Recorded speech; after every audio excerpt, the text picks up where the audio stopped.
د خوشحال قدر که اوس پر هیچا نشته، د خوشحال قدر که اوس پر هیچا نشته، پس له مرګه به یې ډېر علم که یاد. السلام علیکم، زه نقیب الله حبیبي یم. په دې ویډیو کې غواړم تاسو ته د ثبوتي شخصیت د تورې او قلم څښتن ستر خوشحال خان خټک په اړه 15 درسونه وړاندې کړم. یعنې د هغه د سیرت څخه، د هغه د کارنامو څخه او د هغه د ژوند څخه موږ کوم درسونه زده کولی شو. راځم لومړي درس ته. سر خوشحال بابا وایي چې تاسو باید په ژوند کې زړورتیا ولرئ، تاسو باید شجاعت ولرئ. وایي شجاعت د پیغمبرانو میراث دی. له همدې امله دی وایي د افغان په ننګ مې وتړله توره، د افغان په ننګ مې وتړله توره، ننګیالی د زمانې خوشحال خټک یم. بل ځای وایي زه خوشحال توره په لاس کفن پر غاړه به راپاڅم، زه خوشحال توره په لاس کفن پر غاړه به راپاڅم که خبر شم چې افغان د چا غلام دی. له دې شعرونو او د هغه له ژوند څخه موږ دا درس اخیستلی شو چې خوشحال بابا په خپل ژوند کې یو زړور شخص و.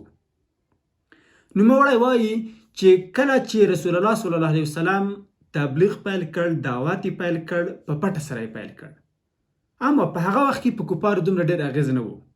خو کله چې کفارو ته خپله زړورتیا ور وښودله، خپله توره ور وښودله، هغه وخت چې د اسلام دین پرمختګ شروع کړ. او د هغه کوم اصحاب چې کوم وو، د هغه کوم ملګري چې کوم وو، د هغې څخه وروسته دغه سلسله چې کومه وه، ټولو زړورتیا لرله. نو دا وایي چې تاسو باید په خپل ژوند کې زړورتیا ولرئ، شجاعت ولرئ. یو ځوان که چیرې په یوه لاس کې توره ولري، په بل لاس کې باید کتاب ولري. د تورې څښتن د قلم او د کتاب څښتن ته محتاج دی، او د کتاب څښتن باید د تورې څښتن ته محتاج دی. یعنې تاسو د زړورتیا سره تاسو علم هم زده کړئ. دویم درس چې د خوشحال خان خټک څخه موږ اخیستلی شو، هغه د علم او پوهې دی.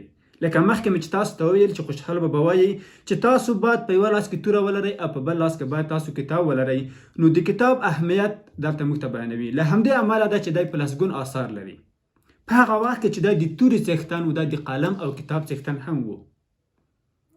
نوموړی وایي کله چې تاسو علم زده کوئ، تاسو کبر مه پیدا کوئ. یعنې په همدې امله دا شعر وایي چې علم معشوقه ده، معشوقې لره کف بویه، که ناسیال ورته واده شي خرابي لویه لویه. که چیرې موږ د خوشحال بابا په خبرو د هغه وخت راهیسې چې هغه ژوندی و تر اوسه موږ عمل کړی و، نن ورځ به افغانان د نړۍ تر ټولو پرمختګ لرونکي خلک وو. نن ورځ به افغانان دومره کمزوري د اقتصاد لحاظه، د نظامي لحاظه نه وو. افغانان به نن په نړۍ کې پاچاهي کوله. یعنې خوشحال بابا موږ ته 400 کاله مخکې ویلي چې تاسو علم زده کړئ او توره پیدا کړئ، علم زده کړئ او توره پیدا کړئ. خو افسوس موږ چې د هغه په خبرو باندې عمل نه دی کړی. دریم درس چې موږ د ستر خوشحال بابا څخه اخیستلی شو، هغه دا دی چې تاسو وایي مهارتونه زده کړئ. د آس غلولې مهارت، د لامبو وهنې مهارت، نقاشي، د شطرنج لوبه او د ته ورته ښکار، د ته ورته لوبې وایي تاسو زده کړئ. مهارتونه تاسو باید زده کړئ چې د نن ورځې مهارتونو سره که چیرې موږ پرتله کړو، د نن ورځې مهارتونه خو نن ورځ خورا ډېر مهارتونه دي. مثلا فردي مهارتونه د یو شخص مهارتونه، مثلا د ژبو زده کړه ده، د کمپیوټر مهارتونه دي، ویناوالي ده، د ته ورته نور ډېر مهارتونه دي. همدارنګه اداري مهارتونه دي، د بزنس د کاروبار مهارتونه دي چې موږ باید زده کړو. یعنې خوشحال بابا وایي چې تاسو باید خپل ځان په سکیل باندې، په مهارت باندې، په وړتیاو باندې سمبال کړئ. هغه وخت تاسو کولی شئ چې پرمختګ وکړئ او مخ ته لاړ شئ. څلورم درس چې موږ د خوشحال خان خټک څخه اخیستلی شو، هغه د پیژندګلوۍ دی. نوموړی وایي چې تاسو باید لومړی خپل ځان وپېژنئ. که چیرې تاسو خپل ځان ونه پېژنئ، تاسو الله جل جلاله نشئ پېژندلی، تاسو خپل رب نشئ پېژندلی. نو له همدې امله موږ که چیرې اول خپل ځان وپېژنو، خپلې وړتیاوې راته معلومېږي. کله چې وړتیاوې راته معلومېږي، پوهېږو چې اوس څه شی کولی شو، کوم کارونه موږ باید ترسره کړو. غریبېږو نه، بې پیسو کېږو نه، اقتصادي ځواک مو ډېرېږي، شجاعت او وړتیا مو ډېرېږي، زړورتیا مو ډېرېږي. له همدې امله وایي که د شناخت وشه د ځان، شناخت د وشه د سبحان، که د شناخت نشته د ځان، شناخت د نشته د سبحان. یعنې که چیرې موږ خپل ځان ونه پېژنو، خپل رب نه پېژنو، نو که خپل رب ونه پېژنو، موږ د هغه سم عبادت نشو ترسره کولی. او که خپل ځان ونه پېژنو، هدف نه لرو، موخه نه لرو، برنامه نه لرو او وروسته پاتې کېږو.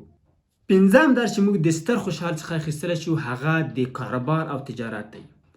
نوموړی په دسترنامه کې یو هنر بیانوي، د تجارت. دی وایي چې 3 شیان په 3 شیانو باندې ولاړ دي. ملک په سیاست باندې ولاړ دی، یعنی یو هیواد چې دی هغه په سیاست باندې ولاړ دی. مال چې دی هغه په تجارت باندې ولاړ دی، په تجارت سره ډیریږي. او همدارنګه علم چې دی هغه په بحث سره ډیریږي، یعنی باید تجربه وشي، بحثونه وشي، تحقیقونه وشي او مخته لاړ شي علم. نوموړی وایي چې تاسو باید د بعض شیانو کاروبار ونه کړئ او د بعض شیانو کاروبار چې په هغه وخت کې ډېر مروج او ډېر کاروبار کېدلو موږ ته بیانوي چې دغه کارونه تاسو وکړئ. یعنی موږ د خوشحال خټک څخه دا درس اخیستلی شو چې موږ باید خپل ځان رئیس واوسو، موږ باید خپله کاروبار پیل کړو که په دغه برخه کې وړتیاوې لرو، البته په هغه صورت کې موږ باید بزنس وکړو، تجارت وکړو، پرمختګ وکړو. یعنی په دغه برخه کې موږ خپل مال ته ډیرښت ورکړو. خوشحال بابا چې دی ثبوتي شخصیت دی، د هغه له ژوند څخه موږ کولی شو ډېر درسونه ترلاسه کړو. په دې ویډیو کې همدغه 15 درسونه بس وو، نور درسونه زه بیا په بله ویډیو کې تاسو ته وړاندې کوم.